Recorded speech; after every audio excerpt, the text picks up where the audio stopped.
FIFA র্যাঙ্কিংয়ে বাংলাদেশের বর্তমান অবস্থান ১৮৫ নম্বরে।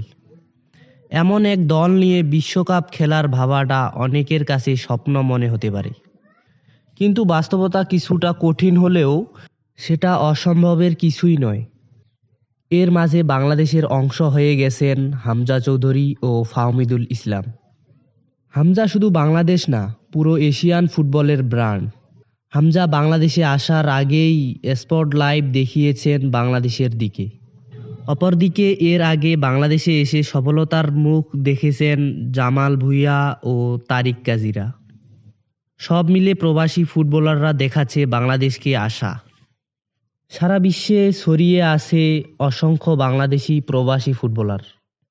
সাম্প্রতিক সময়ে বাফুফে বলেছেন, হামজা আসার পর অনেক প্রবাসী ফুটবলাররা আশা দেখাচ্ছে বাংলাদেশকে।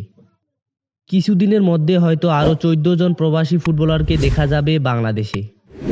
আর সেটা হলে বাংলাদেশ ফুটবলে এগিয়ে যাবে তা তো নিশ্চিত। এদিকে কুইন সুলেমান বাংলাদেশে আসবেন তাতে নেই কোনো সন্দেহ। অপরদিকে ২০৩০ বিশ্বকাপ হবে ৬৪ দলের। ফিফা ১০০ বছর পূর্ণ উপলক্ষে ৩ দেশে আয়োজন করবে বিশ্বকাপ। আর সেখানে দল বাড়িয়ে ৬৪ দলের বিশ্বকাপ করবেন ফিফা। সঠিকভাবে এগিয়ে গেলে এইখানে সুযোগ থাকবে বাংলাদেশের। নতুন বাংলাদেশে কেমন দল গঠন করতে পারে বাফুফে, এবার সেটাই দেখার বিষয়।